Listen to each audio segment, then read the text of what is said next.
Good afternoon. Welcome to the Hood River White Salmon Bridge Authority meeting for May 11th. So we'll do a roll call, and I'm just going to mix it up because that's where my head is right now for Washington. I have myself, Dick Anderson, online. I see Mark and Keith here in the room. Ben Berger, do we see him? Yes, online. And for Oregon, I see Grant here to my right, Arthur, Jake Edwards, Mike Fox. And do we have Catherine on? Yes, we do. Present. We do have a quorum. Voting today will be Wilson, Anderson, Flaming, and then Polson, Bevis, Fox. Thank you. You're welcome. Are there any modifications to the agenda or additions? Okay, seeing none, we'll carry on.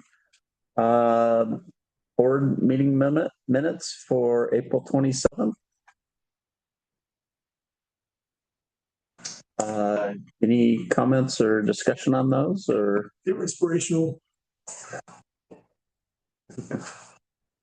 You should pat yourself on the back too.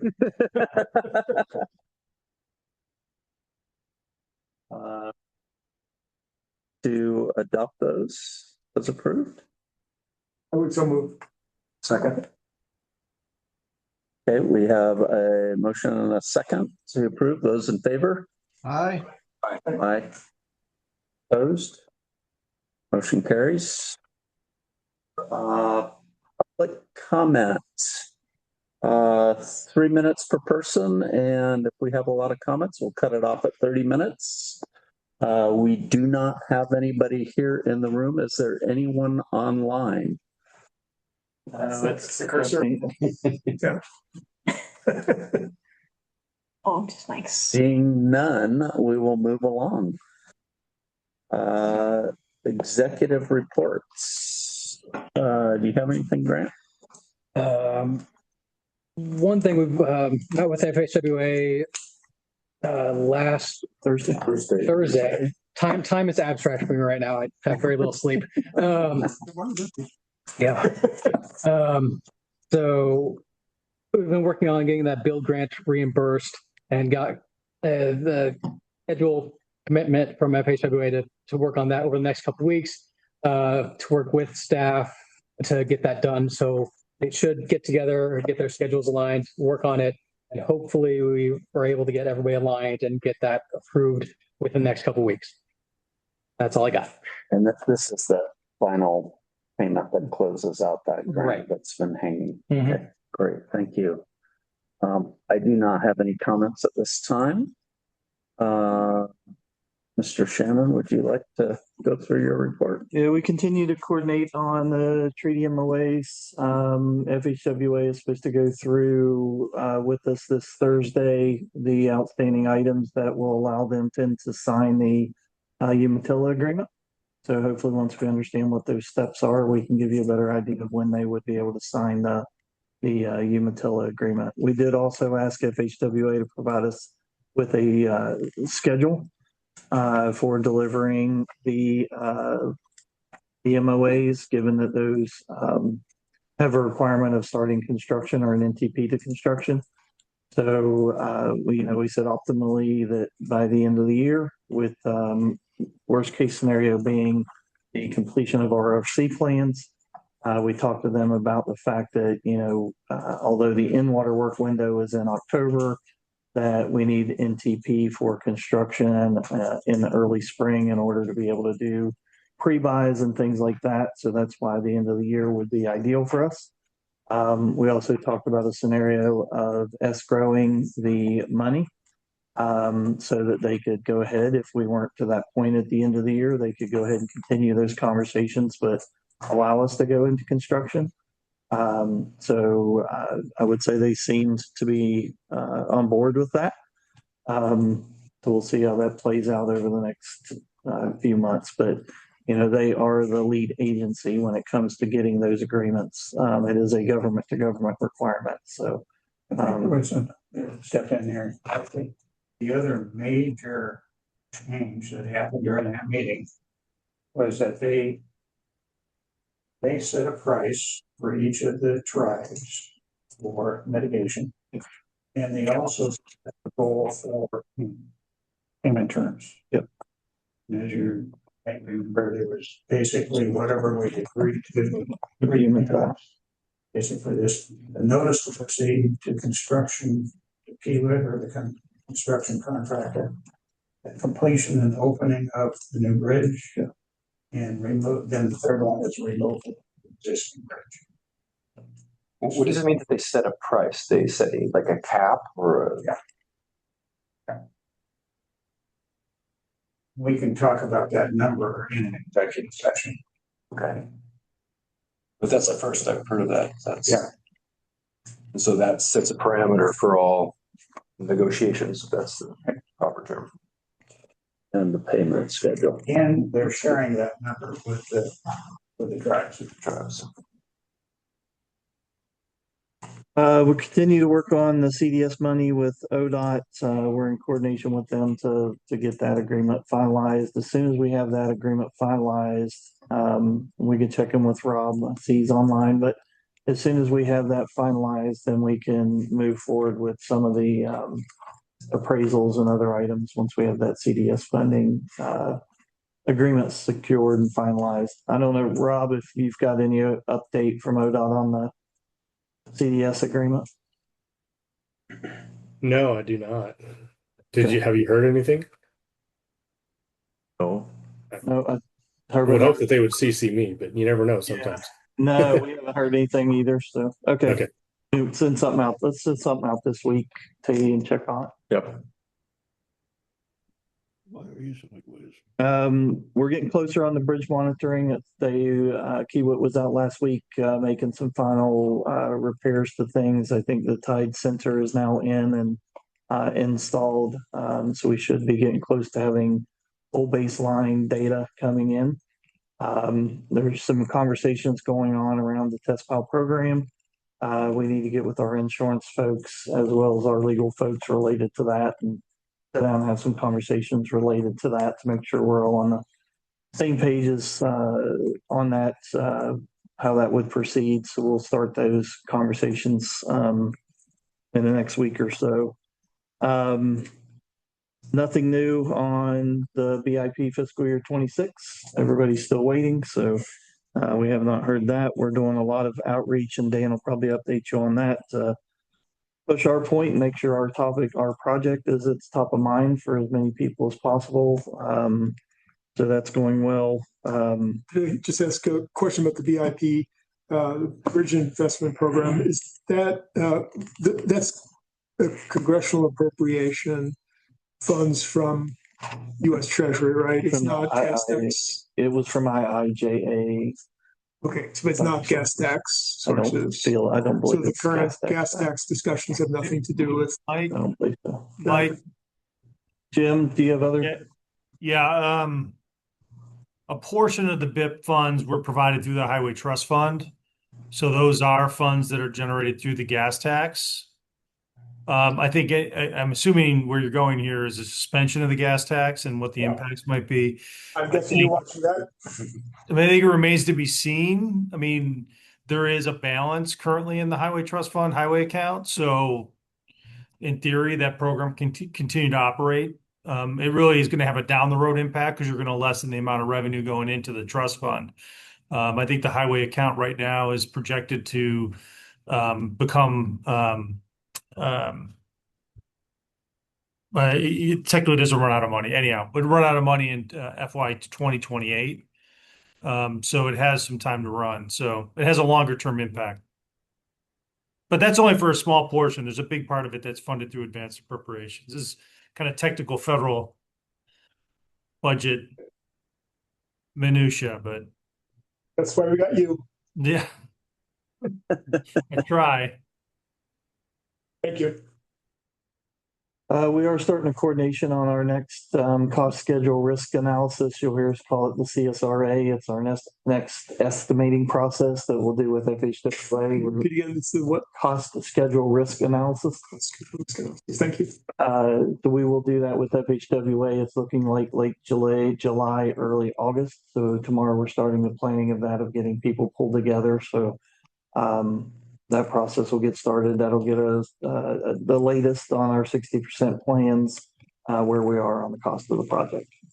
So the big element of that is to re-estimate the cost of the project and then assess risk against that. And I'm sorry, could you repeat the time frame for that? Late July, early August. So it starts, how long does it take? It'll take probably 3 to 4 weeks to fully get through that process, plus the few weeks of prep going into it. So you're saying And it will be completed by the end of August? Yeah, we should be, if not before then, it'll be done by the end of August. Thanks. And the estimate has to be done on the 60% prior to that. We need the 60% plans and do the estimate on that. We're getting some information independently of the actual plan sets coming in. Right. So as Kiewit gets some quantities and things together, we're getting that over to KMC to start the process. This is an independent process, it's not you doing it. Right, this is our independent, we'll call it an engineer's estimate that we're Okay. doing at this time. And tell me again the company's name. KMC, AMC. and that actually is the name. Can I ask a question? Thing for something. Yes, Yeah. Catherine.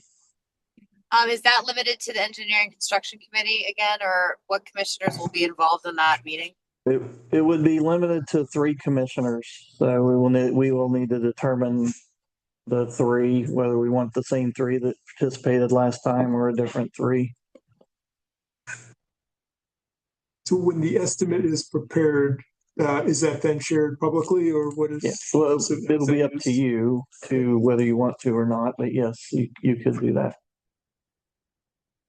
Yeah, it's not required to be shared, but you did last time. I would assume you would this time, but I think the point that's important is it becomes a very linear process as you go into James's team finishes kind of the documents that are the basis of the estimate, and that estimate has to be built, and that becomes the basis for the risk analysis, and then that process has to go. So it kind of turns into a long thing. And I think when we talked about it the first time through, I don't think we clearly articulated that, and we got kind of sideways with, well, what's the amount and when is it, and then we had some applications to it at the same time, and there was a little bit of frustration. It was one of the only times there was a little frustration in this room, I think. So yeah, I get that. I understand this process of successive refinement. I mean, we started with it with saying, hey, we want to build the 2-lane bridge that's a mile long. How much is that going to cost? Yeah.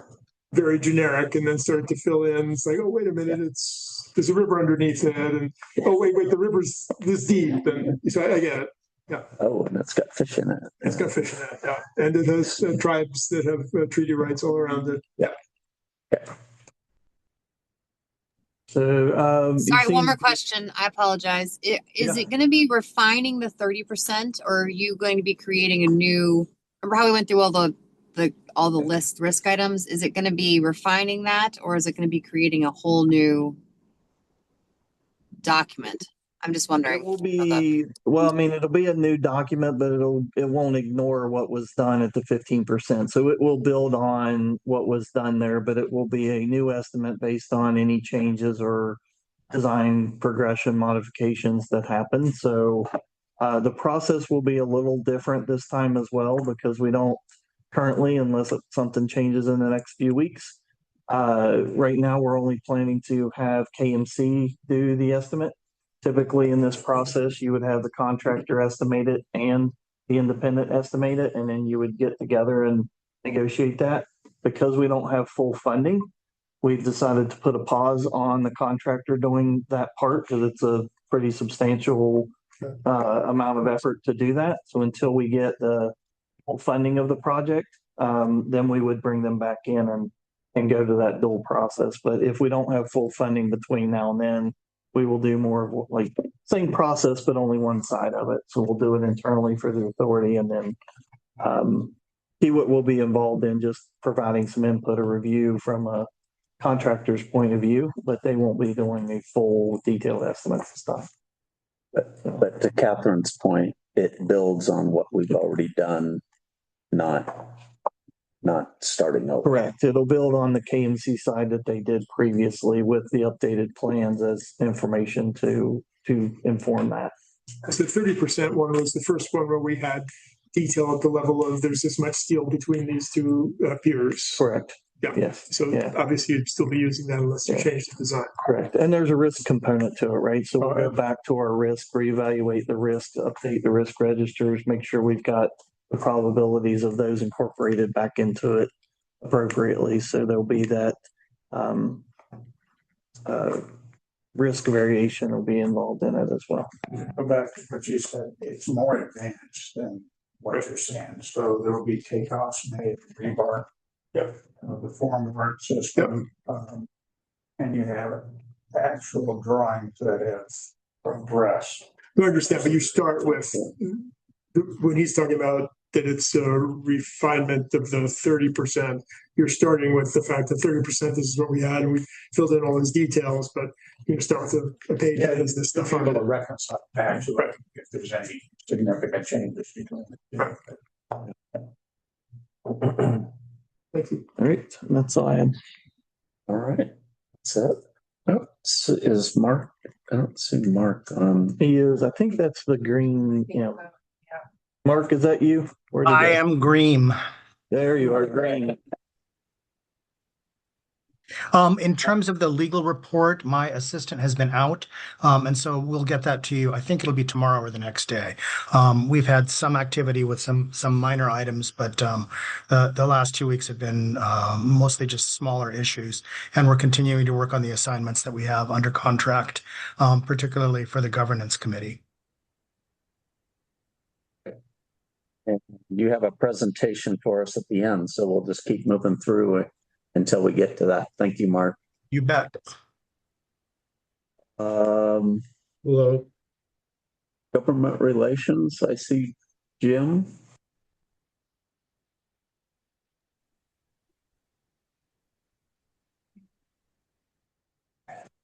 Yeah, thanks. Well, as Mike said during his presentation, real focus here is full court press on the BIP funding, really pulling out all the stops, trying to make sure we put the project in front of the right folks down at USDOT, trying to get in front of the decision makers, spending a lot of time following up on the DC trip, and some of the meetings and work that came out of the PNWA portions of that, and try to really, leverage some of the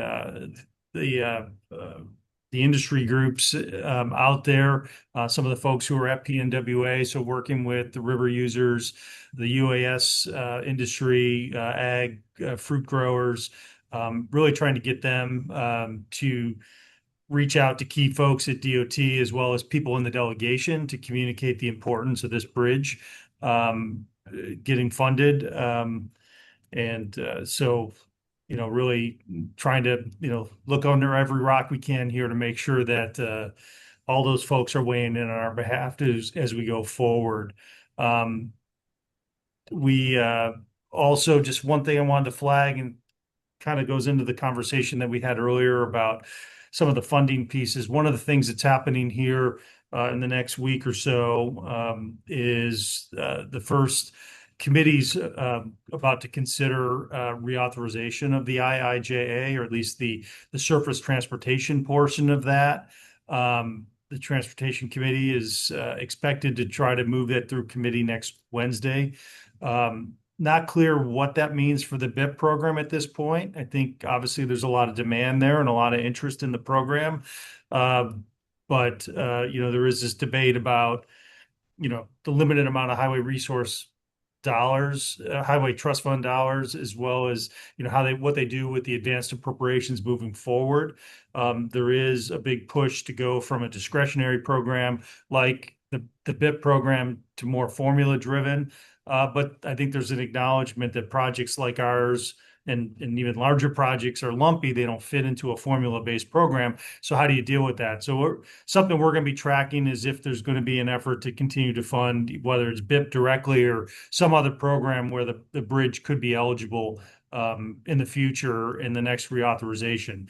I think the key point in that is this is really the starting process on that. I don't think anybody at this point who's involved in this process, well, I think the members on the committee might feel differently, but people on the outside who are watching this don't think that they're necessarily going to get to a bill signing this year, but it will be the beginning of what, the next surface reauthorization bill will look like. So we're going to be looking if there are opportunities as part of that effort that, might be were we not successful on BIP, which, like I said, we're full court press on trying to get the BIP, but whether or not there'll be funding opportunities down the road that we could potentially compete for. Okay. Is your outreach, do you feel like that's going well and you're hitting the targets that you're wanting to? Yeah, I mean, Dan or Mike, if you guys feel like jumping in, but we feel like particularly coming out of the PNWA meetings, I think we had a lot of good outreach with folks who are part of that group, and they are all very supportive and willing to engage. We've been working to try to pull together, briefing documents, key contacts for who they need to be trying to reach out to. Whether directly, at USDOT, if it makes sense, or working through the delegation to try to, make sure that the delegation members, Congressman Bentz, Newhouse, know that this is important to some of the groups, back in their districts, that bridge is vital to them and making sure that they're weighing in with USDOT. So, yeah, I feel like it's been going, good. We're still relatively early, but like I said, it's really a full court press and, nothing but good responses from the folks we've talked to. I don't know, Dan, if you had something, I don't know if you wanted to add to that or. I think you summarized it well, Jim. I mean, when we submitted the application, the project included around 50 letters of support from community groups, cities, counties, small businesses, trade associations, et cetera. So this is something that Summit is working on and figuring out what to do with all those. They've already been submitted into USDOT as part of our packet, but we've been talking about maybe generating a few more that are like group targeted letters from industry and then resubmitting the whole packet. I guess, for what Jim and Jake thinks is the right move, possibly through a member of the congressional delegation. Just so that's kind of at the top of the stack for USDOT when they're. Exactly. Does anybody else have any questions for Jim? Okay, hearing none. Thank you, Jim. Dan Bates, you're on there. Do you have a report to offer up? Hi, happy to provide a quick update on where things are in Oregon. Just as more of a monitoring. There are the governor's transportation vision work group met for the first time. You will recall this is the group the governor convened to try and build a new transportation package for the 2027 session. And so we'll continue to monitor that as it may relate to the project. They will break into a variety of different subgroups over the course of the next few months and proceed on that. We are also waiting for a revenue forecast that begins to be important as they think about the upcoming budget. And then finally, we are watching a primary election, both as it affects your own delegation, but also the transportation package. The small one that was passed in the short session is up for a referral this May, which would have impacts on the budget were it to fail in that vote. So those are the things that we're monitoring, watching. Obviously, eager to hear results from Washington as we engage the delegation on the status of the project. But those are the high points. Happy to answer any questions. One question perhaps, when they have the Joint Transportation Committee, or could we do a progress update to that organization? We can pursue it. They've actually the committees have broken into individual chamber committees at this point. There is a joint committee that is focused on one element. So we could absolutely look at providing an update. The question, of course, will be timing. The legislature has they'll have three different committee hearings prior to this next session. One will be in June. There will be one, actually, I suppose four, one in September, one in December, and then right before the session in January. So we'll have some opportunities. It's probably a little, June would be a bit tight, so we can look at something later this year if we had something to report back. I just think it's wise to keep in front of these folks. We are making progress. We're doing a lot with a little. And please keep supporting us. Yep. Go ahead, Arthur. So someone brought to my attention yesterday, while I was walking my dog again, that in the voter pamphlet, there is a statement that claims that our bridge is $500 million over budget. And I just pulled it up. And the reason I bring it up is simply, is this the sort of thing that we in some way need to respond to or to communicate with our favorite legislators about? Or is it simply presumed that during a election when there are measures, people are going to say crazy things? I haven't heard that kind of a narrative coming from the legislature. I think we've been pretty clear on where the project is. I don't feel a specific need to respond to that, but to the point that was just made, it is why we stay in regular contact with the legislators. In that regard, if you remember when it happened, which was basically when we found out that foundations were so much deeper. The bridge has to actually go down to the rock. Yeah, the rock. We're pretty transparent with everybody that that's the major reason, not the only reason, but a big chunk of it was deeper foundation. I understand. I'm just saying it is coming up. I did run into a random local resident who said, "Hey, what's the story about this?" So not that it has any great penetration. It's something that at least got somewhere. Where is it in the pamphlet? It's right here. It's an argument against Measure 120, which is the ODOT funding bill, the gas tax extensions and the vehicle registration increases. So it's from the Taxpayer Association of Oregon, which, as you can guess, is a you can guess what they're about. But they basically any project they identify all these ODOT projects that are over budget, and for some reason think that our project actually needing to reach the rock means it's over budget. I just want to bring it up so we all know and we all are to respond.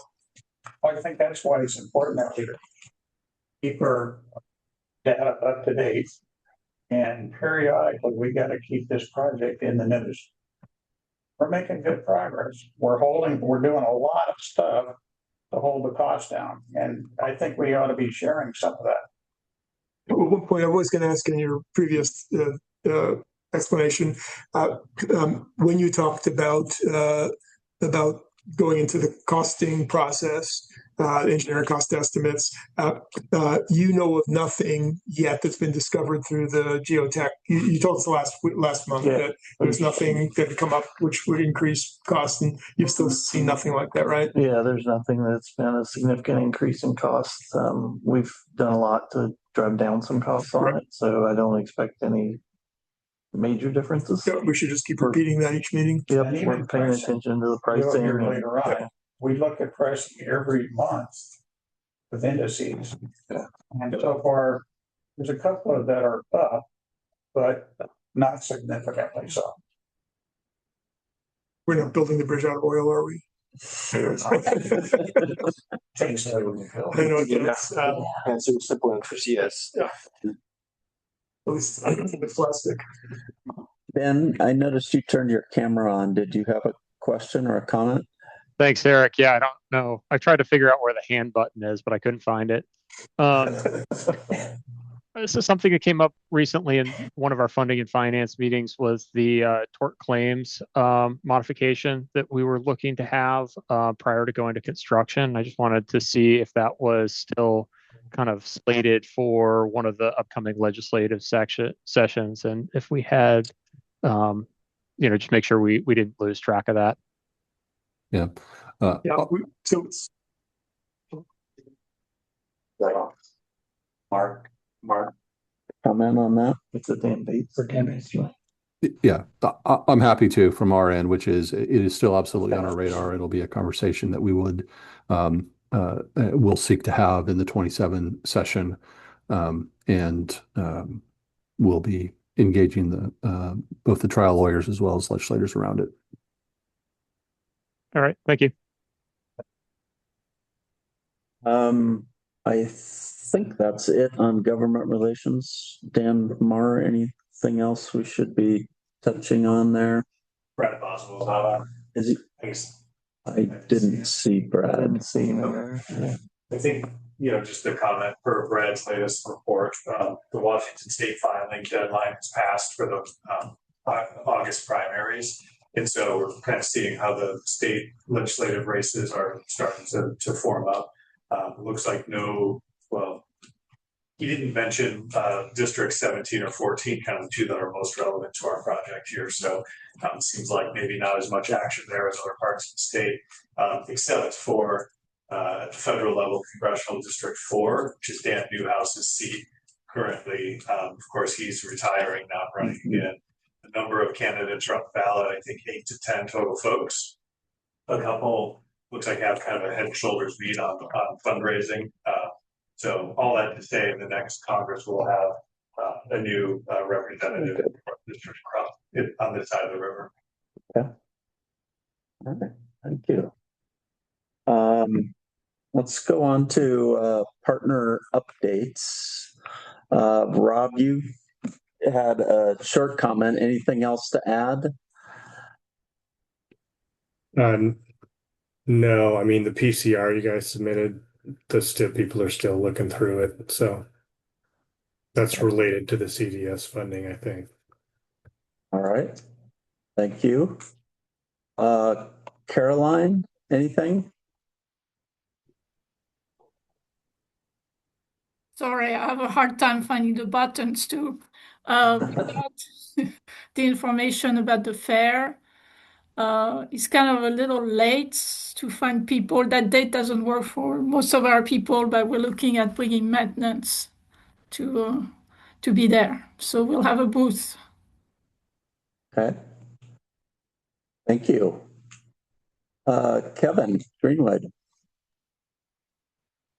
Good afternoon, Kevin Greenwood, Executive Port of Hood River. Just thought I'd give you a quick update on the bridge closure this week, single lane closures for deck welding.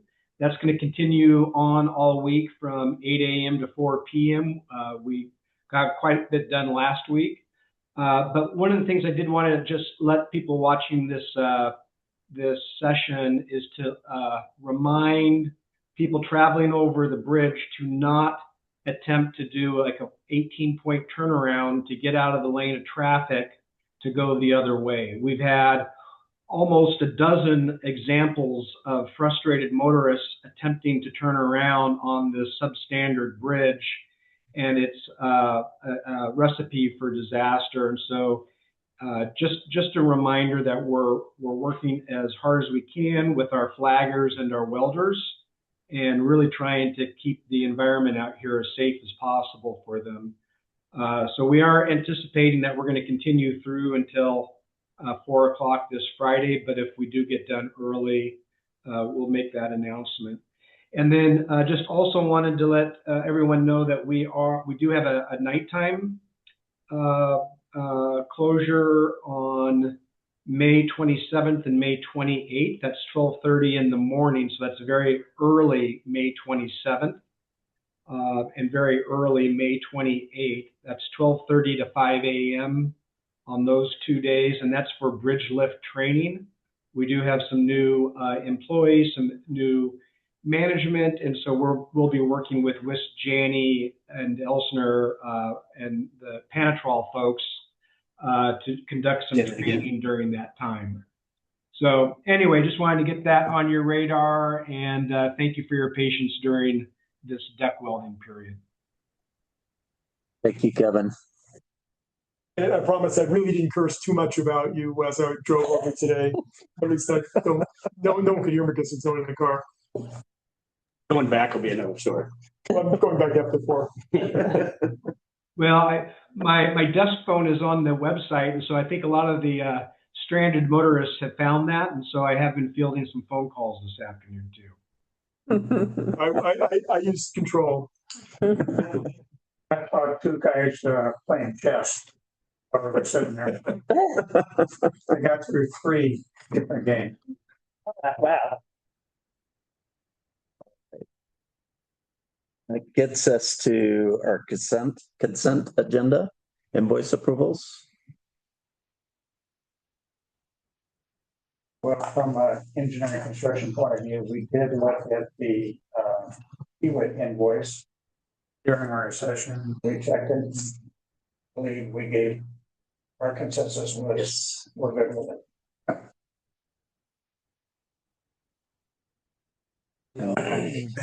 For Ben, we did the same. I'll move to approve the invoices. Okay. Is there any discussion? There was one thing that I noted on the invoices from the port. They go all the way back to December. Yeah, we're kind of behind.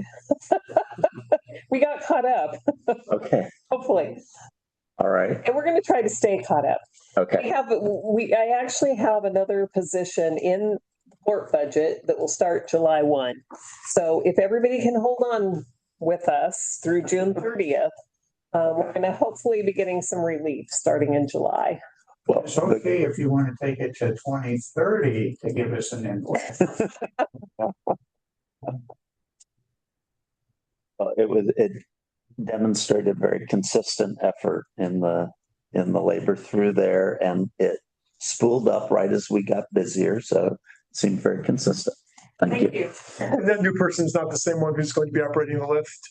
No, no, I don't encourage my finance people to be out on the bridge too much. They do well. I don't care for heights myself, but they do kind of go back and forth. It's like, well, you can go out there and look, but don't get too enthralled out there.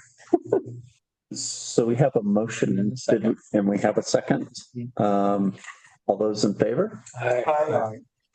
Those opposed? Motion carries. Right. So committee reports, and I think we'll start with Ben. Yeah, thank you. So we have met twice this last report to the full board. So we met, we discussed the clarification on the Baker Tilly accountability of costs that came up at our last board meeting, last commissioners meeting, and confirmed that the Baker Tilly is fully allowable under the consensus that was agreed upon between both states and the feds around allowability of the costs as a single purpose entity. So there was one Baker Tilly invoice originally that had been put towards the port loan while we weren't sure how it was going to be classified. And then that has since been reclassified and will be included under ARPA. All of the rest of them were billed under reimbursable or were reimbursed under grant programs.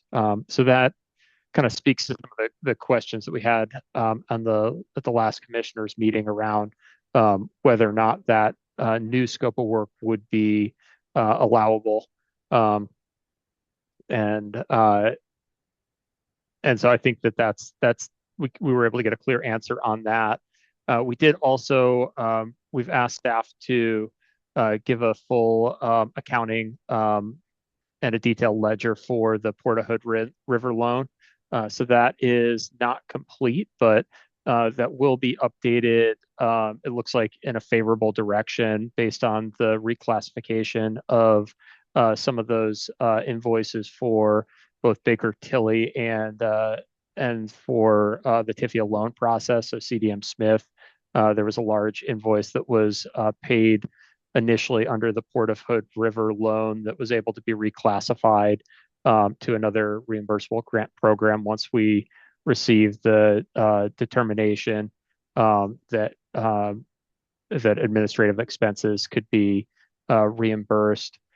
So we're anticipating that will come in around $475,000 is what has been expensed or what's been applied to the loan thus far or drawn from the loan.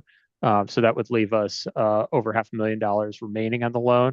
By the next meeting, we should have a full accounting of that and an exact number, but I just wanted to give an update since we've been using some round numbers in the past as far as kind of where the latest estimate is. We've also been going through the financial reports and the financial statements and providing some feedback back to staff on those. So we're still working on making some enhancements and improvements to those. If commissioners have additional feedback, please pass that along. We'll incorporate those, any feedback into improvements on those.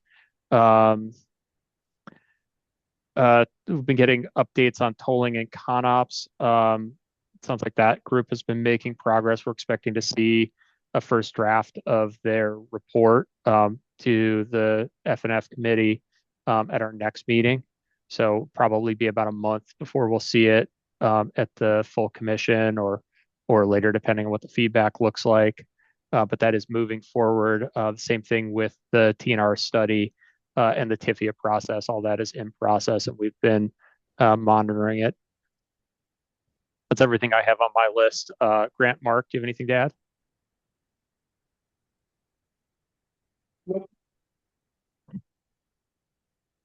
All right, thank you, Ben. Thank you.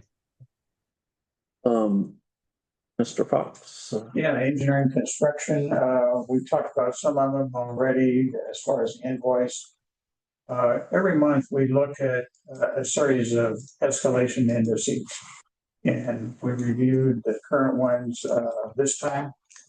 Most of them are within tolerance of what we had in the estimate, and that includes basically steel girders, rebar. We looked at some of the other commodities, not formwork, but material lumber, that kind of stuff.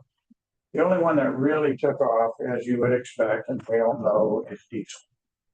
And we can't, it's not real easy to see the ripple effect from diesel on the other commodities. There'll be a lag there. So we expect, I expect, and if things continue as they are now, we'll start to see that in about 3 months. We just have to watch it. Not much we can do about it. Go from there. We did spend some time looking at the 60% deliverables list, where HNTB Jeff did a great job as far as laying out, expectations, and Kiva did a great job about lining up against each one. So I think there's a pretty good understanding of what we expect to see from design for the 60%. It's going to come in 2 phases. Because of the geotech work going late, the 60% for the foundation type work will come a little later than the superstructure portion of it. We're going to get preliminary information better than 30%, but not 60% for the 60% estimate that we're going to be doing. We don't see a great big problem with that. It's more of a concern perhaps on the design schedule, if we can't get bent 11 done relatively soon. There may be a ripple effect on that one later this fall. Just have to wait and see. We're having some discussion about what we can do to work around that, minimize risk. We talked quite a bit about the overall schedule, the design schedule. We shared some concerns and talked through it. See with this next one. Hopefully we see some improvement.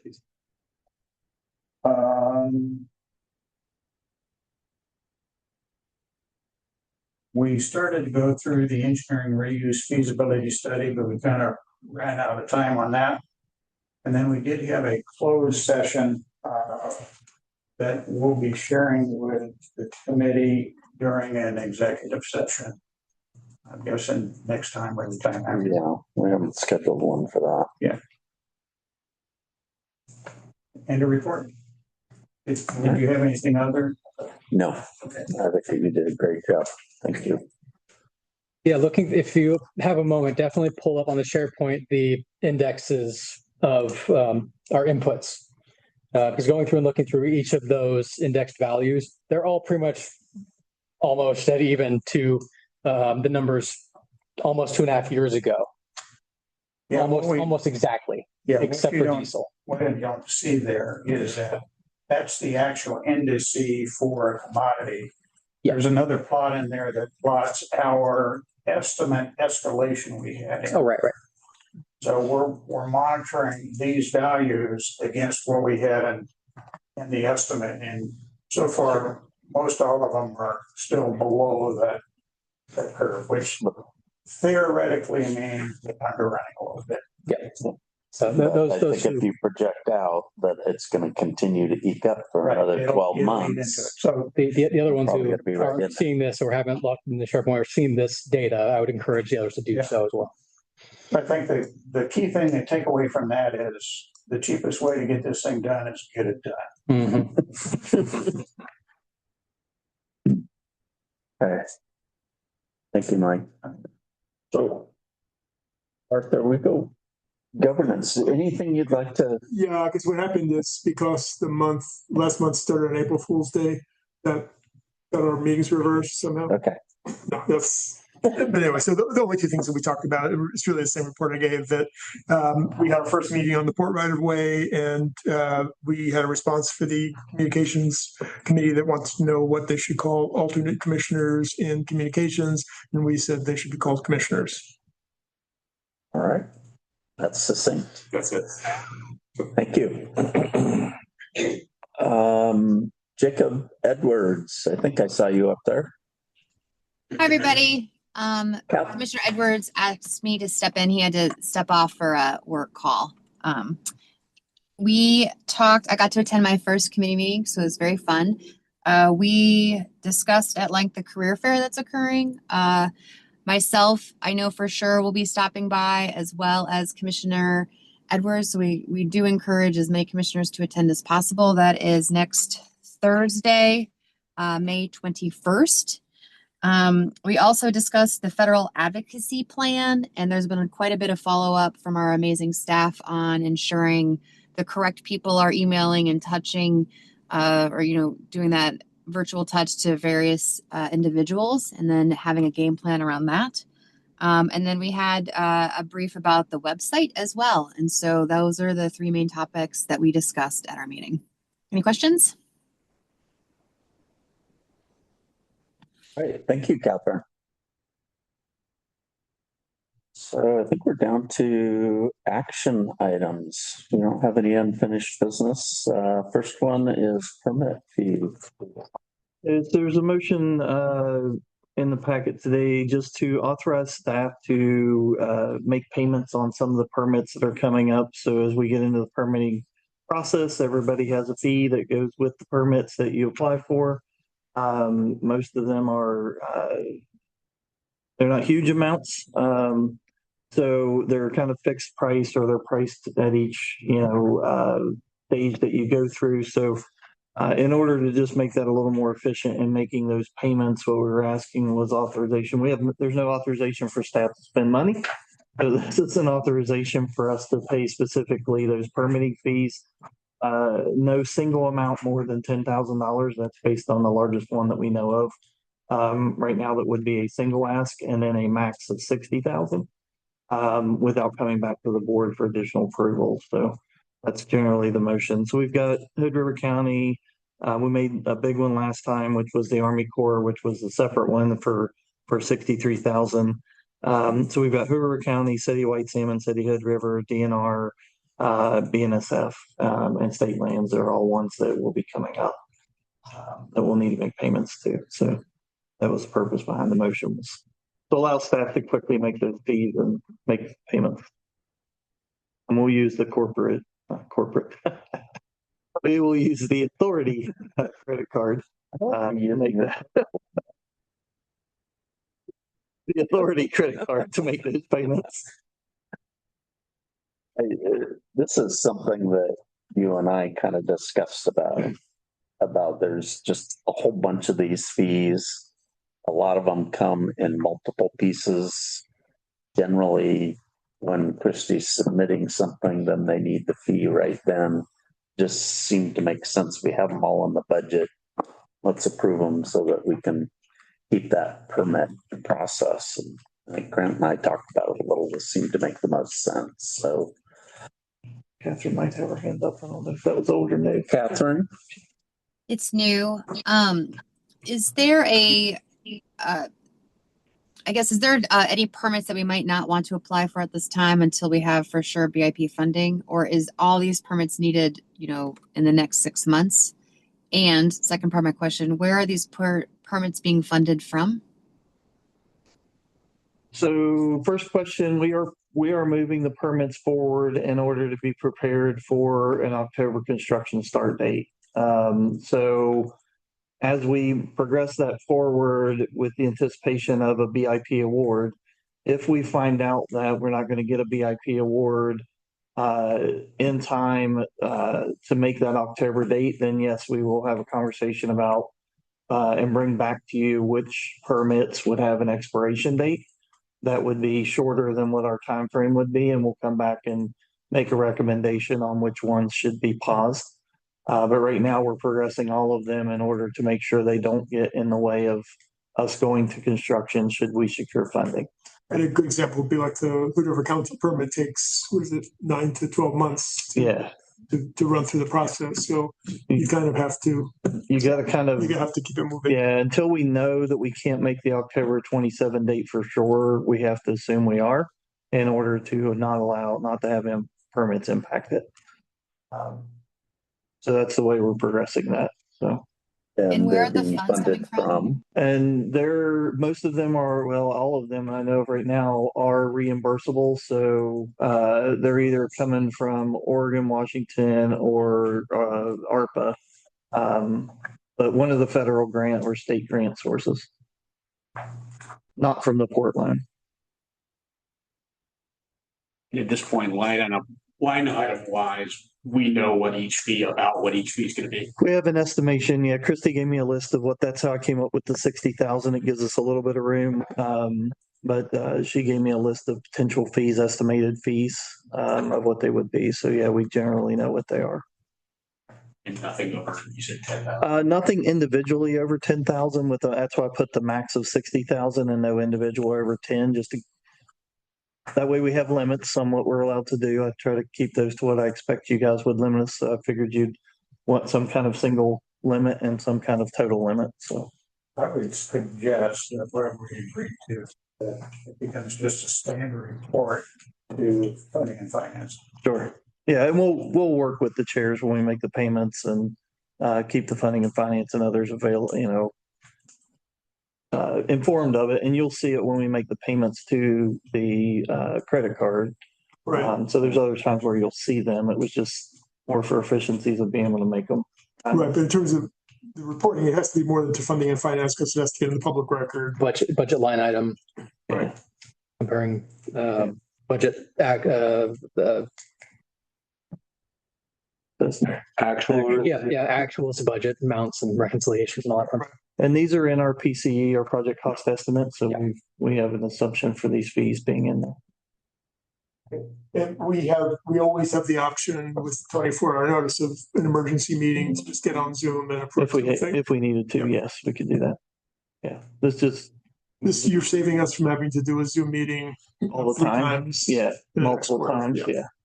Yep. And my guess is most of these numbers will probably go in 2 or 3 payments. There's an intake payment and then a review payment and then a final payment. So just, So it's a lot of extra meetings we might have otherwise.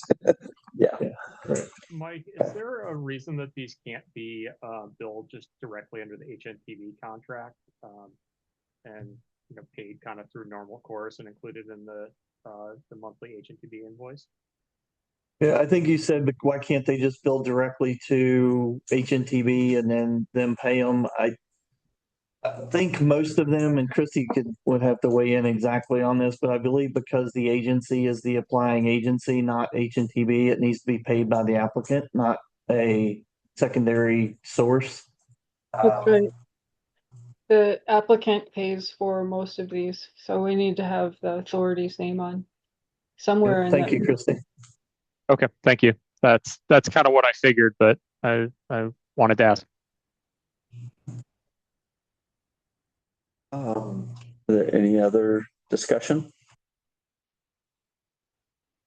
Icky? I think we're gonna update our payment policy to reflect this kind of a payment because it's not covered by the policy. So it's gonna be a post-payment review probably, depending on the decision we're making, but we'll make changes and bring up to the commissioners. Keep us surprised. Okay. So we have a motion, I guess. If someone would like to make it, yeah. I would move to authorize staff to make permitting fee payments of an amount not to exceed total up to $60,000, any one amount up to $10,000. Without obtaining additional FH Hood Wise Salmon Bridge Authority approval. I'll second. Motion and a second. Is there any further discussion? Hearing none, we'll take a vote. Those in favor? Aye. Aye. Aye. Opposed? Motion carries. Thank you. Is that? Yep, that's the only action item. Might have one that comes out of the informational conversation.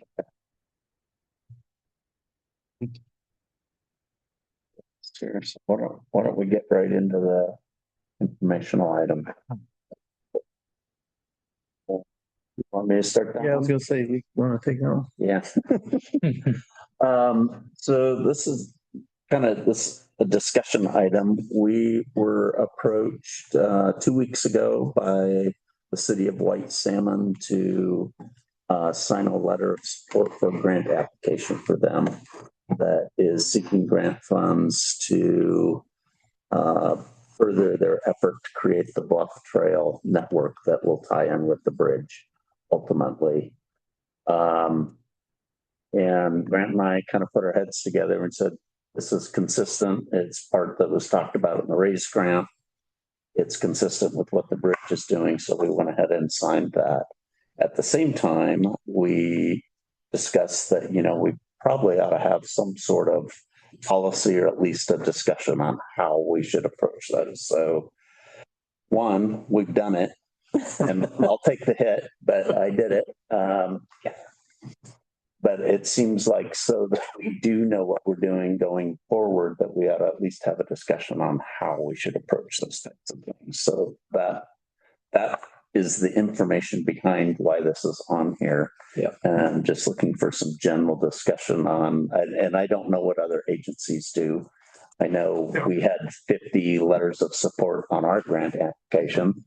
So For the county, what we do is we letters of support come as an email poll, which is then validated at the following meeting as an item in the consent agenda. We actually have rules that allow for that. In this case, though, you have the RAISE grant, which has been approved, and this was effectively a piece of the RAISE grant. So I don't think you needed a secondary approval on this. But if you're talking about a generic letter of support for, International Juggling Day, then that's probably something you should, we should at least have. If we don't have a process to do an email poll, maybe we need to add that for. I'm guessing we're not going to have a ton of these, though. That was the question we had, is we don't really have a policy or any guideline around that sort of thing. Yeah. So if we wish to have or shape that sort of policy, what do we want it to look like? Do we want to have a poll that goes out to all the commissioners? Do we want to have guidance for us all, or just the chairs, whoever's serving our seats, just to do that? If we want to sign letters that have a nexus to bridge elements like this trail did for some reason, and sign those types of letters, what types of ways we want to structure that sort of thing? I suggest that we wait until it happens again before we worry about a specific policy. But in this case, it's kind of a reminder that when we do adopt policies, we might want to have a line in them saying, and authorize chair and vice chair to sign whatever documents are necessary to support that purpose. Sure. Yeah, I think, and like Grant said, it didn't seem like it was, in this case, it was a huge stretch. It wasn't a big step, but it's worth it. One of the things I would say, you said wait until we get another one, because we're getting into the grant application period of the year, right? When they start putting these NOFOs out and things, you may want some general policy. Well, those are different. That's our grants. He's no, I mean for the local. So the RAISE action plan is pretty much done.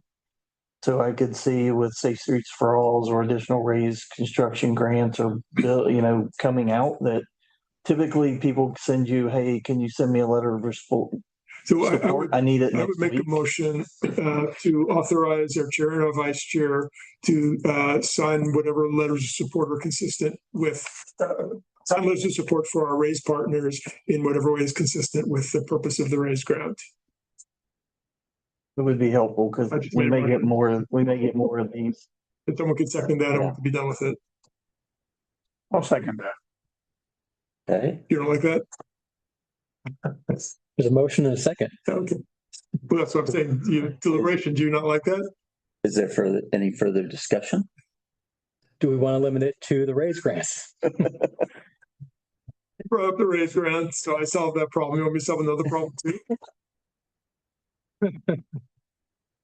One element. Yeah.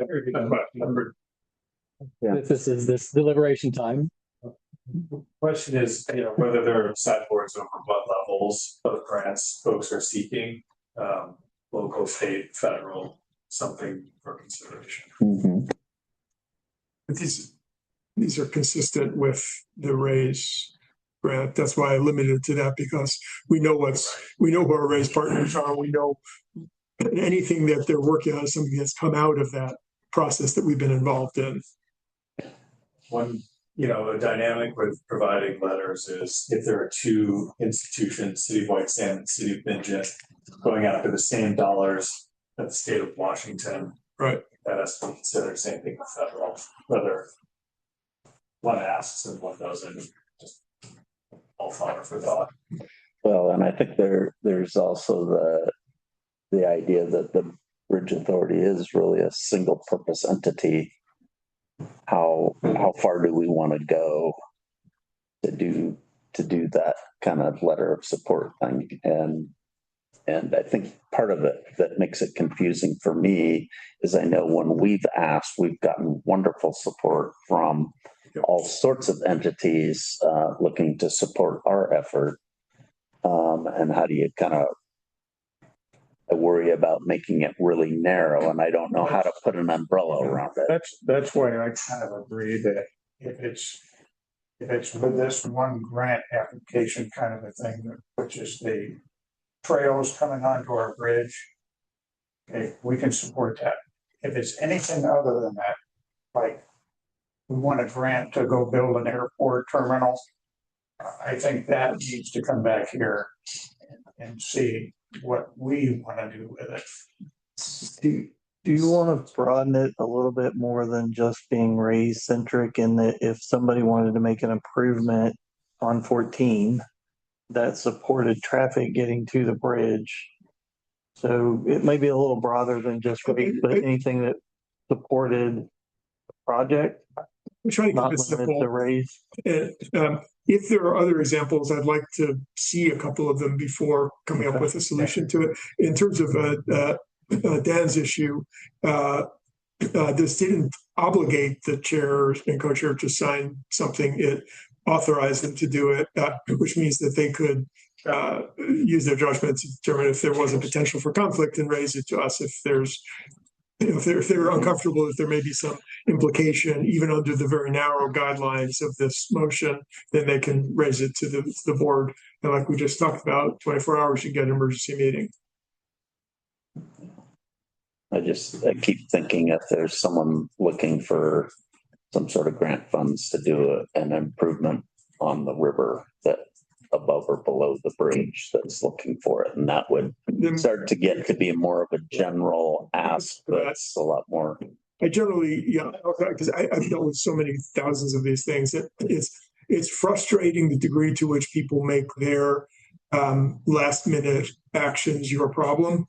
And there may be cases where people come and say, "Oh, yeah, we forgot to ask you. We've been sitting on this for 6 months and it's due tomorrow." It's like, that's a shame because we don't have a meeting scheduled. At some point, if people haven't given you any lead time, sometimes grants just appear and there's a very brief window, but I've never seen anything with a window of less than 3 days, right? Okay. So we have a motion and a second on the floor to go ahead and approve something that's related to the RAISE grant, or that it authorizes you. Actually, I could ask you, do you want to try to play it back, or should I? You should play it. Okay. Yeah, sorry. It authorizes chair and co-chair to sign letters of support using their judgment, where those letters of support are related to are for our partners, collaborators, I think is the word I use, collaborators, the RAISE grant, and are related to the purpose of that RAISE grant. All right. Well, those in favor? Aye. Opposed? Motion carries.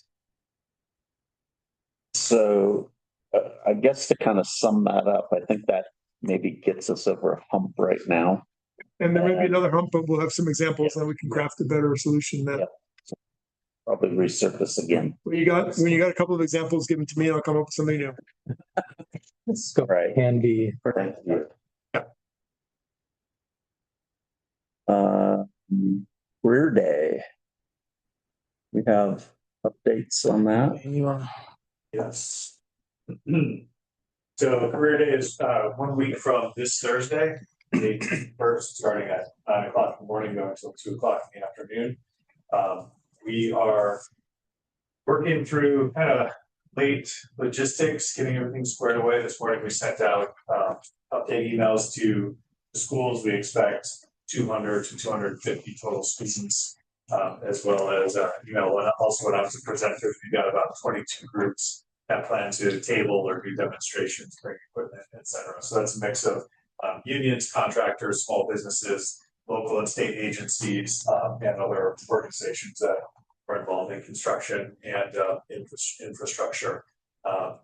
We're working on a press release for that. Roy is going to be pitching the event to local and regional media, so hopefully we get a couple cameras out from the Portland metro area. Hopefully our friends at Gorge News will cover it as well. So hoping to get out good news story about workforce opportunities around the bridge. We've got some great support from the Washington State Building Trades staff. They've been a really great partner in this thing. They've been a real pleasure to work with. So I think things are progressing smoothly. We've got some cool giveaways and other opportunities for the kiddos there. Just want to keep it fun and engaging for everybody. Commissioner Thomas mentioned earlier, if members of the commission want to join, it would be great to have you all there. If you would like to join and put to work at that event, we would love to apply doing that as well.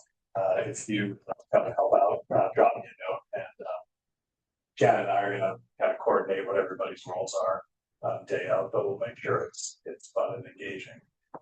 Extended forecast says upper 70s, wind at 7 miles per hour. What day is it again? Thursday the 21st is a long range forecast.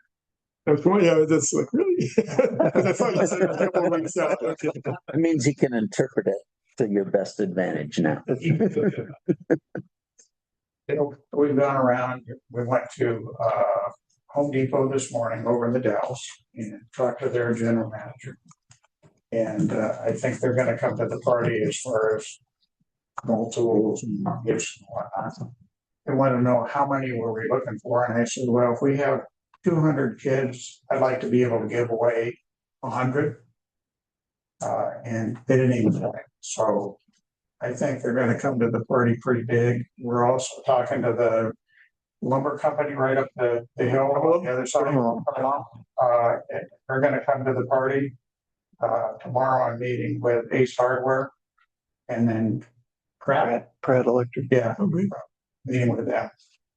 So kind of the cool thing we're thinking of, and was Stan's idea, is give every kid a 3x5 card. They write their name and their school on it. And then they have to go around to each of the unions and talk to them. They talk to them, the union will stamp the card.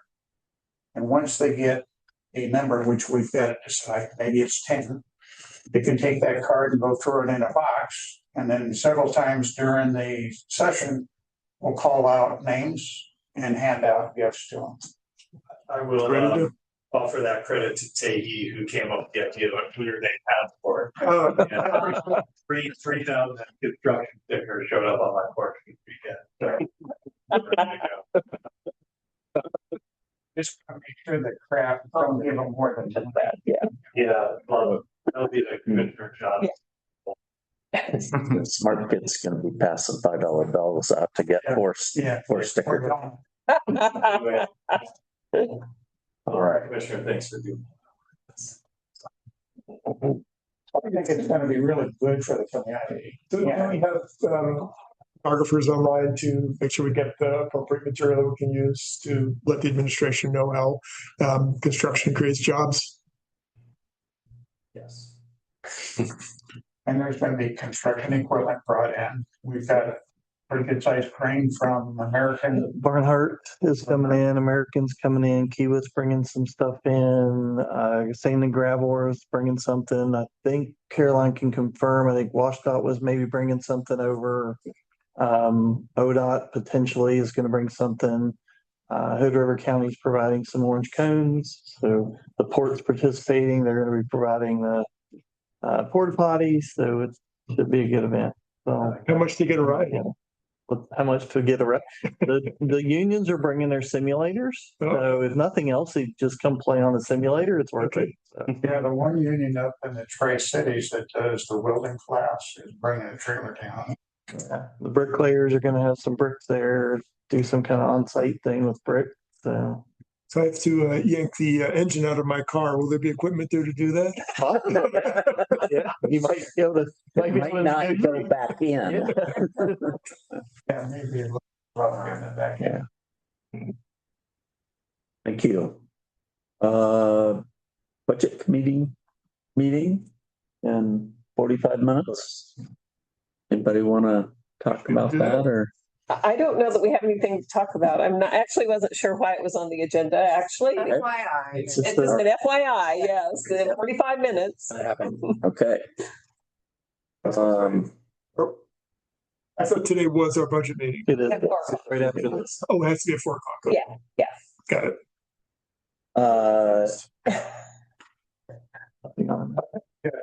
Two items I'd just like to hear about. One is, where are we on the 106, where we left it last session? The 106 or the 6F? I'm sorry, 6F. So we sent some additional information out to Commissioner Anderson, Commissioner Babbitt, waiting on if that information changed how you wanted to modify the letter. I wasn't sure you had all of the backup. So now that you've seen all the backup, do you still want to modify the letter that we were going to send to OPRD and National Park Service? Yeah, sorry. I remember reading this last week, and then I've been working nonstop on county budget, and I cannot recall what I concluded when I did it last week. Jake, do you want to bail me out here? I'm deep in budget in the exact same position you are. Okay, so I'll follow up with them on that. But I didn't want to modify the letter without them having all the backups. So we sent them a bunch of documents on all the letters that have been sent to OPRD. So I want to give them a chance to read it and get all the background before we modify that. The other one is the BNSF railroad negotiations. Has that started, and where are we in getting approval of the crossing? Yep. So we meet with them on a monthly basis. We're getting a 30% submittal for them together. So that'll be going in soon. We're getting a draft piece of it. It's in some internal reviews now. So it will be coming up in the next month, 2 months. But it's making good progress. They've been very, very collaborative with us. Everybody tells you all the bad things about dealing with the railroad. I will tell you the people that we have dealt with so far, and James would probably back it up. It's been extraordinarily pleasant to deal with them on this job so far. So. But they have really been great. They've been very informative. They've been very open to conversations that we've had. So they've been really good. So. And you checked that they're not imposters? They, they do work. We have confirmed that they do work for the railroad. Great. So, but yeah, no, it's been a good relationship so far. Excellent. So those were the two items. Yeah. Okay. Great. Thank you. I think that was all we had on our deal. We do have the presentation. Yeah. Mark has been holding tight for us. Yeah. I think it's all for you now. Great. I can share my screen, or you can put the presentation up on your side, whichever's easiest. Do you want to share, or do you want Mark to do it? Doesn't matter. Mark, You may want to, yeah. And then you can Keep him control over it. Yep. Does he have access to share? Yeah. I do. I think Ben has his hand up too, doesn't he? It's the point. That's the cursor. I would be modifying that myself. I say that. I'm usually not here. It only does it when you put it on somebody's name. Otherwise, it's an arrow. But when you put it on somebody's name, the focus. I've heard you guys say that during the meeting, but I'm just remote. That's why. Oh, weird. Oh, Mark's got it. All right, we're good to go. Mark. All right. So the purpose of this is just to give you a brief overview of the open meetings law and the public records law. It's not there. There's no test at the end. And we don't expect you to learn every provision of them. It's more just to have an understanding of what the purpose of these laws is. For some folks that are in Washington, the Oregon laws are a little bit different, not significantly different, and the purpose is relatively the same. But there are some areas of difference. And in addition, to just raise your consciousness of when you may be acting in a manner that is like, well, maybe I should check in.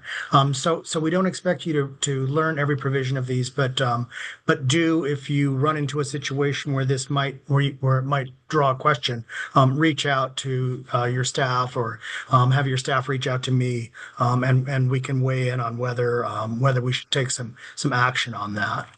So with that, we're going to look first at the public meetings law and then at the public records law. So the public meetings law, the purpose of it is that as stated by the legislature, is that the government believes that the public needs to be informed. It has to have an understanding of not only what is being said in meetings, but in the deliberations and the decisions that are made that lead to decisions. And so when you're talking about deliberating or making a decision, that's what's going to trigger the application of the public meetings law. And there's a lot of specifics that apply in various situations. And that's kind of the nuts and bolts of the law. But the general spirit of it is, if you are attempting to deliberate or make decisions toward a decision, deliberate toward a decision, then that generally should be done in public, unless there is an exempt purpose for it. And what public means is, it's kind of founded in what our Constitution calls due process. And that is that people have a notice, so that they're aware that the deliberations or the decisions are being made, and that they have an opportunity to hear them or access them. So there's notice and access. And so that kind of plays out in a host of requirements, that people be notified, a reasonable amount of time prior to the decisions and the deliberations being made. And have access to the officials in the meeting, so that they can take in what's going on. It does not mean necessarily, and in virtually all cases, it doesn't mean that the public has a right to participate in your decision making. That there is an opportunity for the public to participate, but it's quite limited. And it can be 3 minutes. It can be at a public hearing if you're actually taking comments in a deliberate fashion. But I just want to draw that line that the right that is at the heart of public meetings is not that the public is not that we have a plebiscite or a town hall meeting on every discussion in which you are making deliberations or decisions, but that the public can be made aware of them and can have notice of them and an opportunity to access that decision-making process. So the nut and heart of it is that meetings and deliberations are open to the public, that public notice of the time and the place of the meeting are required, and that the meetings are accessible. Those are kind of the three main that's the foundation of the public meetings law. And I want to say, if folks have questions, although this is a presentation, it's not meant to be a lecture. So feel free to interrupt and say, wait a minute, what does that mean? Or we had this situation. Is that what's being talked about here? I'm always happy to pause briefly and go over questions that you all have. So now we're going to get a little bit into what is the heart of the law that lawyers look at, and that is, what do these terms all mean and how are they defined, and what's the difference between one situation and another situation. So the public meetings law applies to meetings of governing bodies, of public bodies. So first we look at what's a public body, and then we look at what's a governing body, and they have definitions in the law.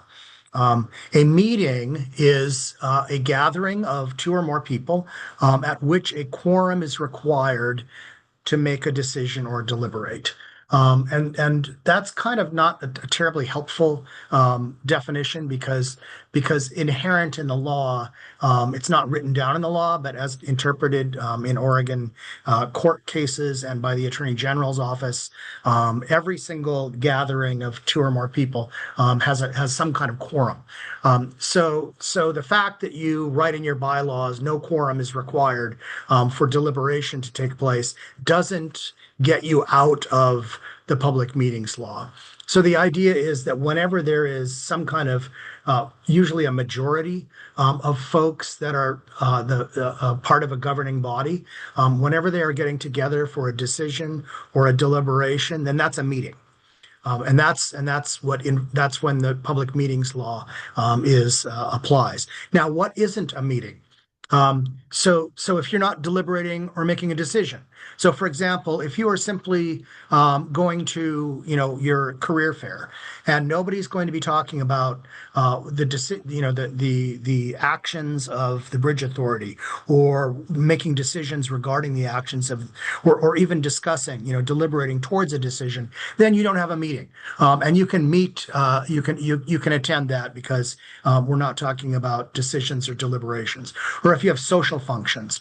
And then there are some other limited exceptions to the meeting's definition. But generally speaking, a meeting involves, either conducting business, making decisions, or deliberating toward a decision, gathering information, discussing alternatives, those kinds of things. So what's a governing body? Two or more members that have the authority to make decisions or to make recommendations for the public body. And so we have looked at this. We may need to tweak some of the way that we conduct our committees in response to some recent decisions that we've seen. But generally speaking, a single official. So if you're reporting to a single official, like the staff, report to one of the commissioners for a particular matter, then that's not going to be a public body. But if you have two or more members, and they have the authority to make decisions or to make recommendations, then that's treated as a governing body. This is different. So this is a little bit broader definition in Oregon law than we have in Washington. So for the Washington officials, oftentimes you'll see committees that are not treated as governing bodies, or subcommittees. But typically speaking, in Oregon, whenever you have that type of an entity, it's going to be treated as a governing body. And the quorum of a governing body. This is the other. So there's two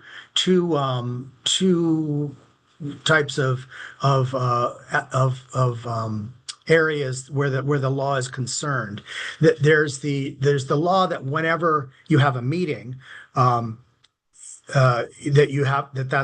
that has to be public. Notice and opportunity to attend have to be given. But also, if there's not a meeting, if you have a quorum of any governing body that just meets together, they just appear together, they cannot do so in private if they're going to make decisions or deliberations. And so there's kind of the rules that apply to the body, and then there's the rules that apply to the members themselves getting together and either deliberating or reaching decisions. And this is where a lot of the changes in the law have been coming up over the past couple of years, because of course when the law was first enacted, meetings were pretty formal, right? You went to a hearing room and you published notice of it and you sat in your chairs like you're doing now, and that was a meeting. But there were also times when two or three people would sneak off to the pub and talk about things, and that's what this is meant to address. That you're not supposed to gather before your official meeting and deliberate or make decisions. But what we've seen recently is the way that people meet isn't necessarily in person. And so new a couple years ago is this provision that using serial electronic written communications among participants, or using an intermediary to communicate among participants, can also be treated as as deliberations or decision making if it involves a quorum.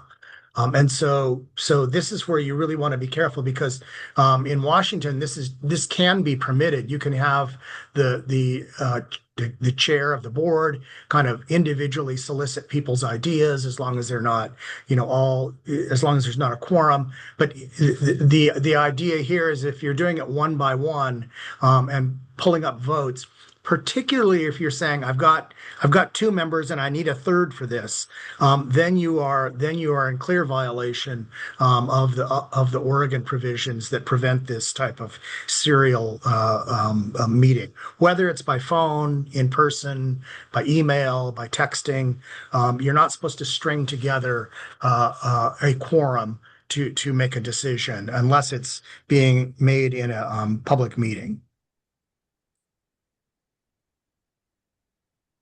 And so, of course, when the public meetings law applies, then people ask, well, is there any way we can do this, without it disadvantaging the agency? Because if we make this public, then we're going to have an issue with negotiations or contracts.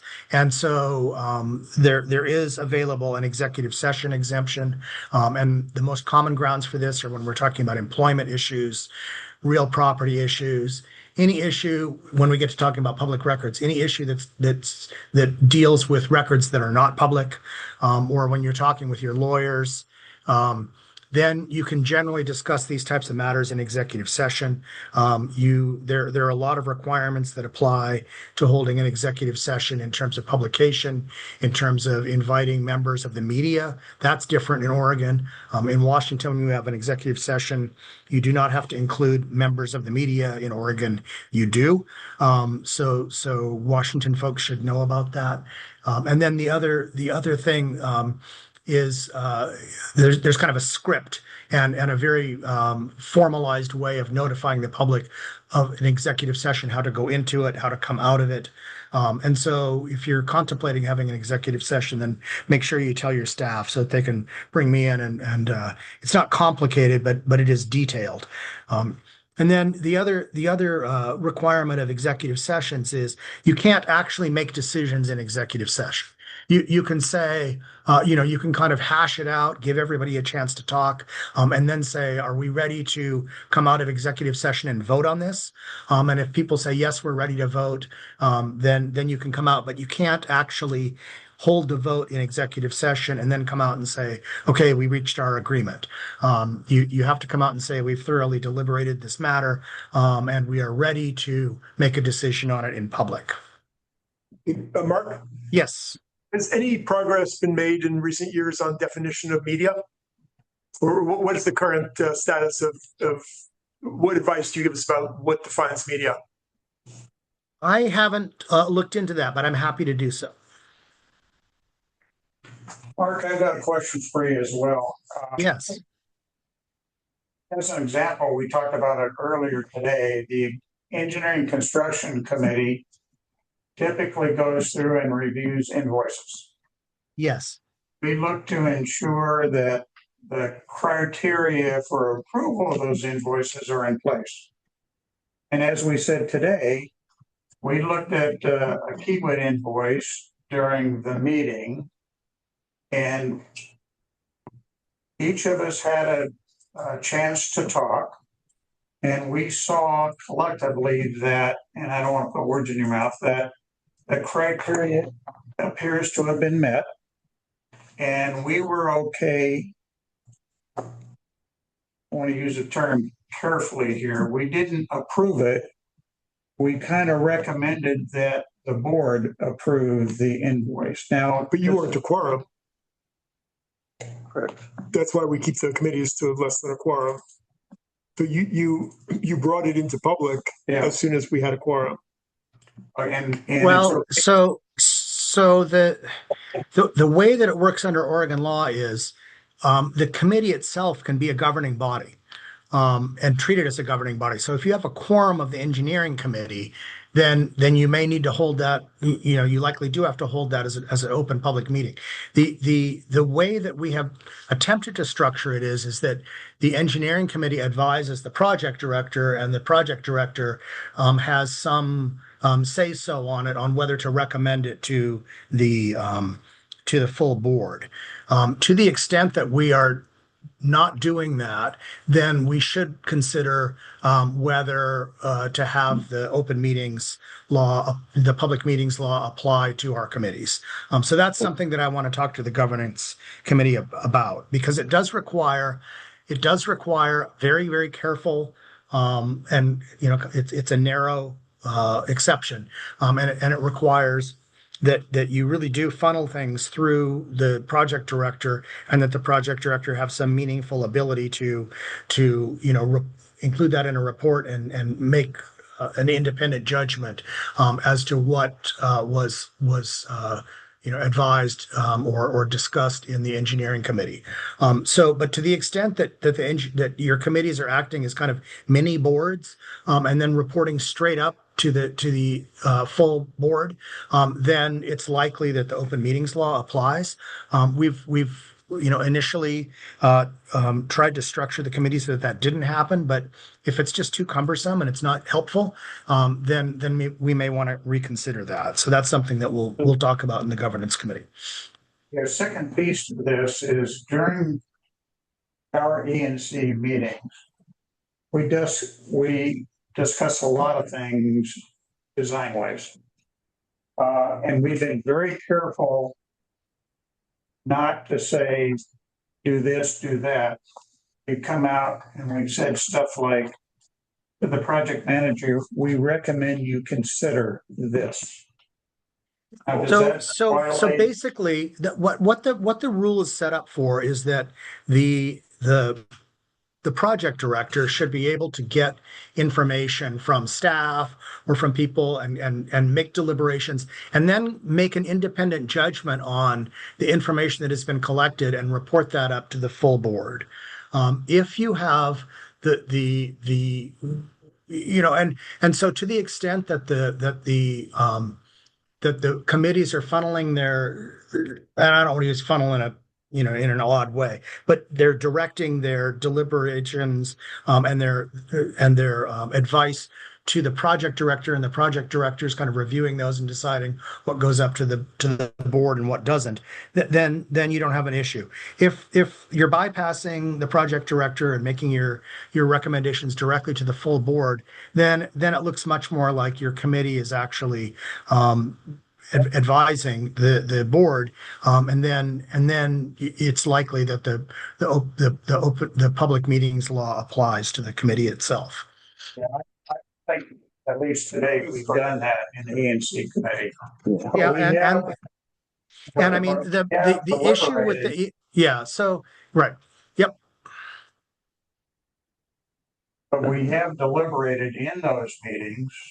And you just have to make the recommendation. And then we can provide our input to the project manager as something to consider. That's been our guiding principles for all the committees. Yeah, and I think that's and there's an old attorney general letter where I guess it was the president of there was a search committee for the university or something, or it might have been for the superintendent. I can't remember which, but it was definitely to the existing president, and he pulled together a search committee, and the search committee kind of gave their list of candidates and recommendations, and the president of the university just took it and kind of emailed it straight to the Board of Regents. So to that extent, the president didn't have any input whatsoever. The president was simply acting as a conduit between the search committee and the Board of Regents. And the attorney general took the position that search committee was itself a governing body because they were making deliberations for the purpose of allowing the regents, which obviously are a governing body. And so if you have a multi-member body that is making recommendations to another multi-member body, then both of them are treated as being governing bodies. They said, now, if the superintendent or the president, if the president of the university had some independent ability, for example, to say, thank you for your 8 recommendations, and I'm going to rank them.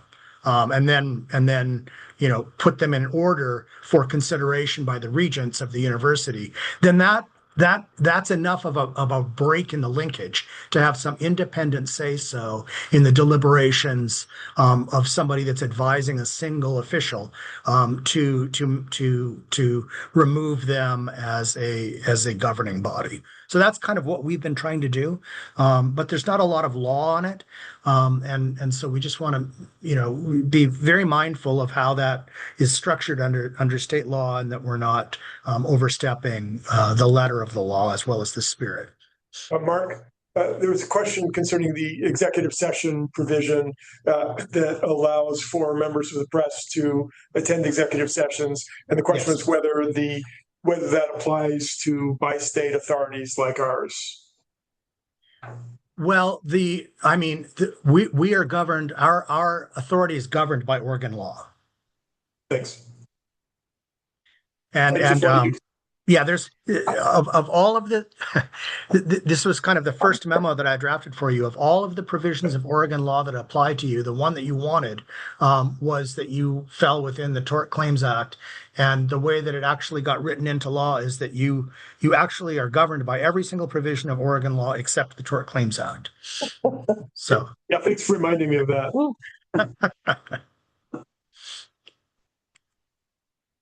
all right. So here's the last slide on the open meetings, or the public meetings law, and that is in Washington, all action taken at a meeting that violates the public meetings law is void. Period. End of story. Except for bond deals, we did get an exception. But in Oregon, it's permitted, and so the consequences aren't necessarily as severe, but it's still it's a possibility. Fortunately, the cure for this is quite simple. You simply go back and ratify whatever decision was made at a meeting that is compliant.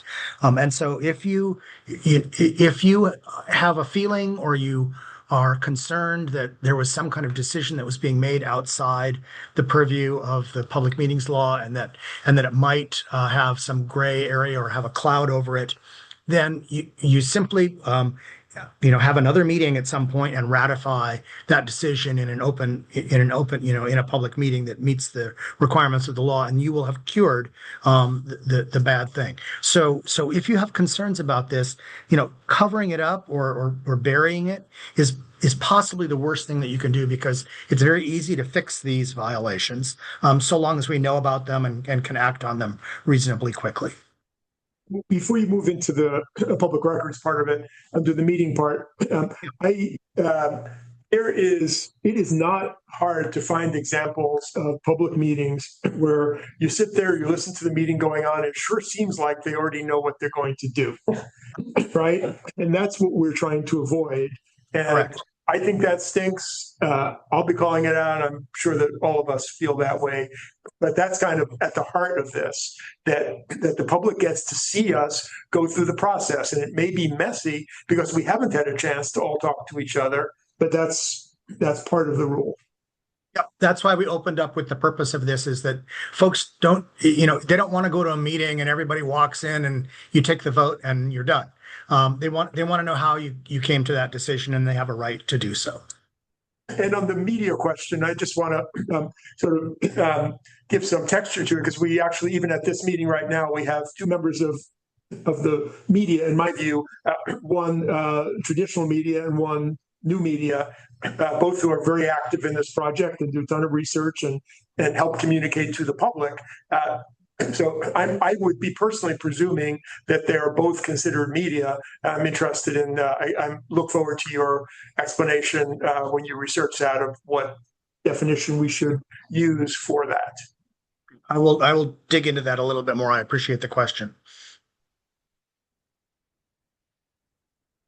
Okay, we're going to move on to public records. The public records law is very similar in purpose, and that is that the public's interest needs the view of the legislature is the public needs to know information about the manner in which public business is conducted, and to be able to monitor how officials are doing the job. So the view of this is that the public hires you as public servants.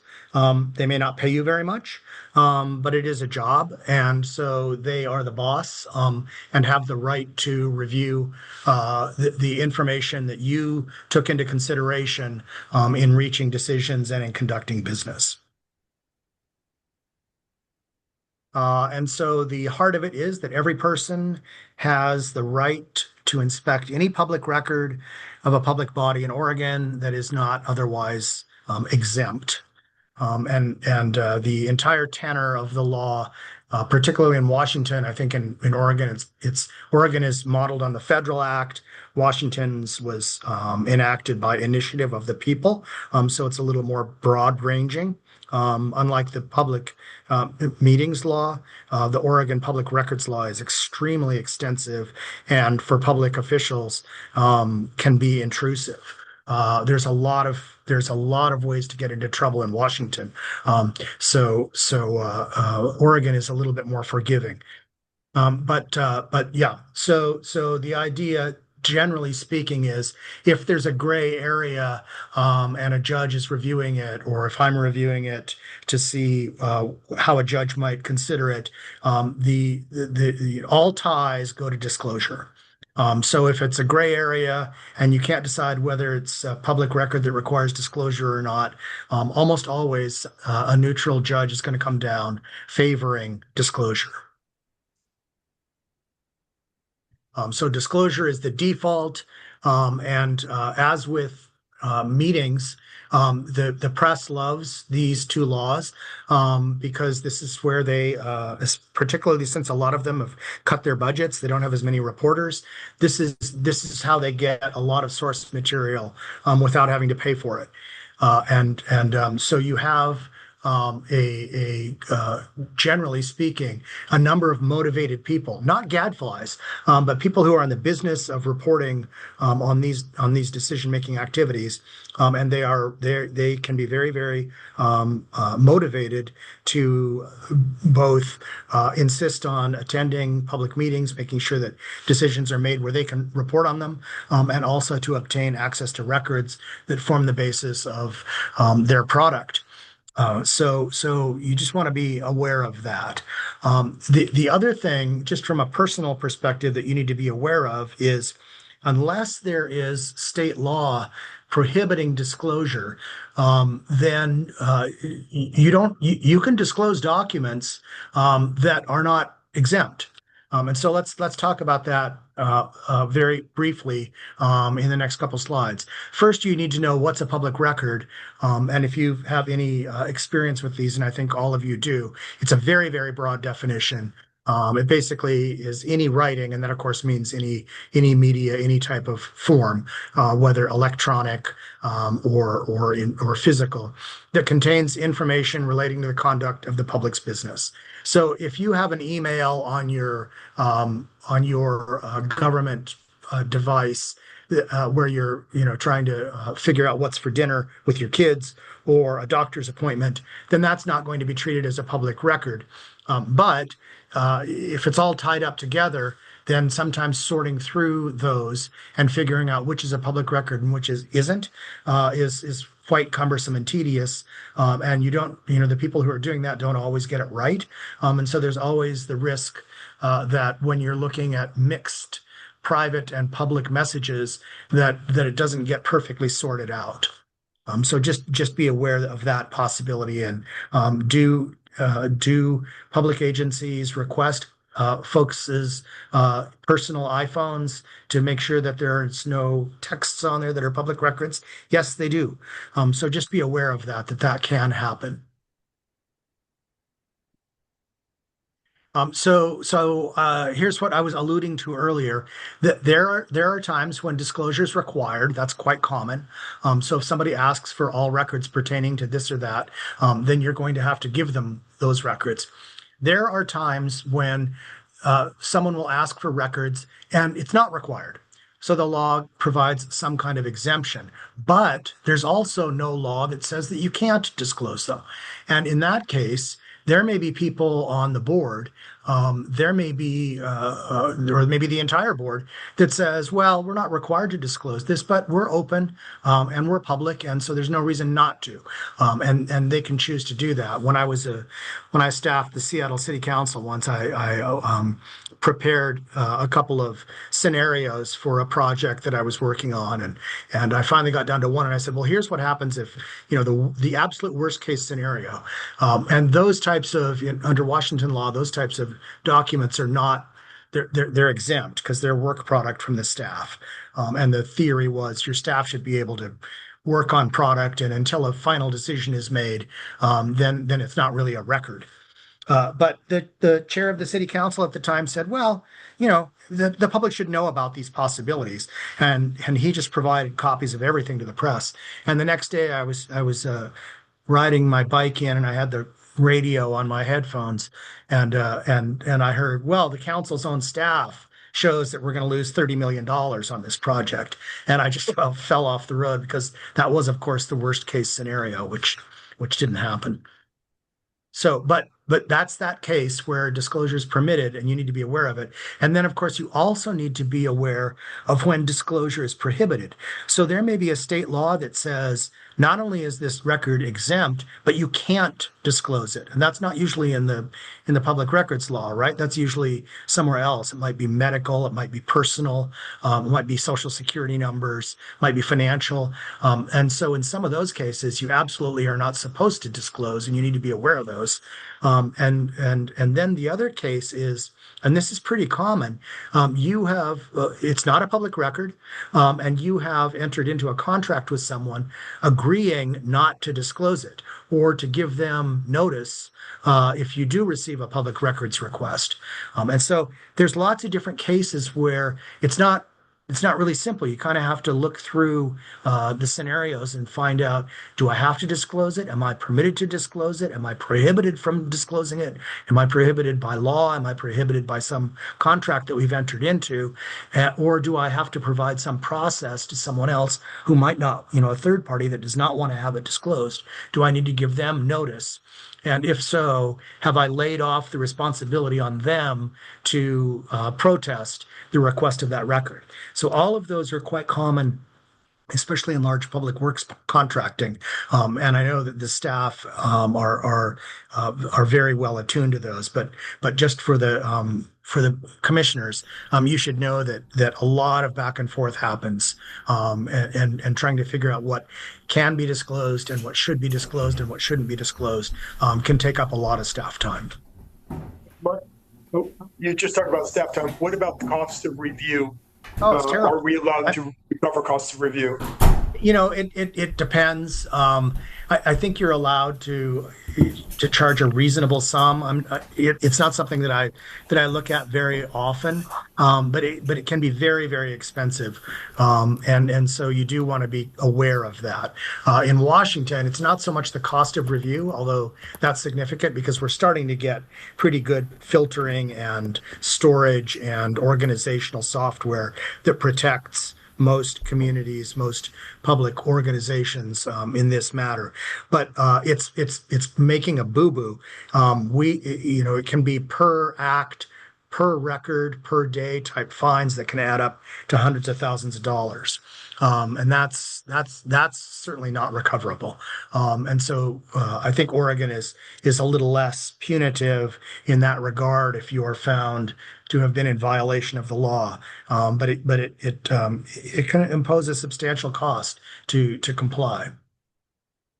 I know both Hood River City and Hood River County, when there's a public record request, there will be a charge for a final review by an attorney to make sure that no materials are being released that are exempt.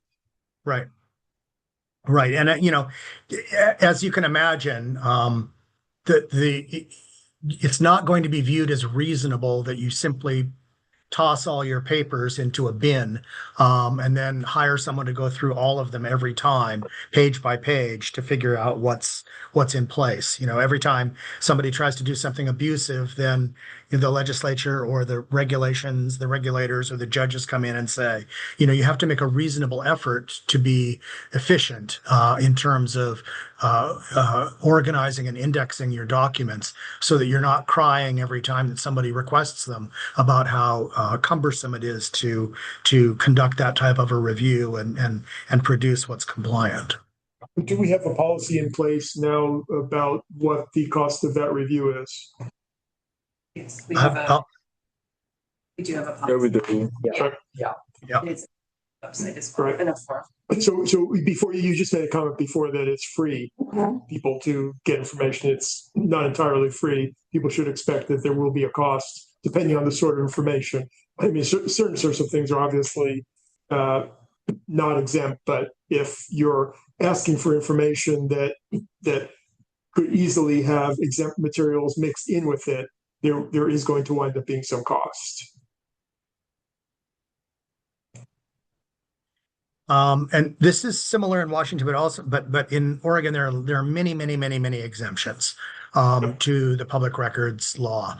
The typical ones are when you're involved in litigation. The trade secrets exemption is much broader in Oregon. The Washington trade, we don't even think about trade exemptions in Washington because not only is it limited to 5 years, but it also requires a balancing test of public interest versus private gain. But in Oregon, it's much more robust. You actually can protect trade secrets. And so that's why it's much more common to have those clauses in contracts actually mean something. Because if someone provides you with proprietary information, then they have an expectation under Oregon law that you're actually going to enforce the exemption and not disclose that material. In Washington, people kind of go, everything we touch is public, and good luck keeping it out of the hands of the public. But people who enter into contracts with Oregon public entities have a reasonable expectation that their trade secrets will actually be exempted from disclosure, and that includes computer programs. So if you're buying software that is meant for your use, particularly if it's proprietary type software, then the vendor probably has a reasonable expectation that you will not make copies of that and send it out to other people. And they likely have in their contract with you a requirement that you not do that. So you want to be careful about those. And then, of course, there's all kinds of personal information. Most of this law is explained in a couple of places, and the Department of Justice for the state maintains a very good manual of public records exemptions. So you can always go there and say it's searchable. So if you want to know what about this, is that exempt? It's likely that you would be able to trace that down pretty quickly. Mark, we need to kind of wrap up here in the next minute and a half. Yep. So we can get on to our next meeting. We're getting to the end of it. In fact, we are at the end of it. So well done. The Department of Justice has a manual on this, public records and meetings. It has lots of scripts for how to run an executive session, has lots of how-tos and FAQs. So if you're interested in further a quick question or something without bringing in the staff or hiring me, then this is a good resource for that. So there we go. Thank you very much, Mark. I appreciate that. Thanks for your attention, y'all. Thank you. Catherine, you interjected there and I didn't quite catch it. Chair, it may not be appropriate at this time, but I was just wondering if the bridge data is public record based on the proprietary information. And I just was wondering the thoughts, but I can get that answer offline. Actually, I've asked that question several times, and I thought we were waiting until you figure it, until you have something there, then we're going to have a board discussion to answer that question. So in other words, we don't know the answer yet. All right, so that concludes our formal Bridge Authority meeting. Our next meeting, please make a note of it, is Wednesday, May 27th. Same time, 2 to 4. That is our adaptation for the holiday week. So thank you very much, and we'll see you next time.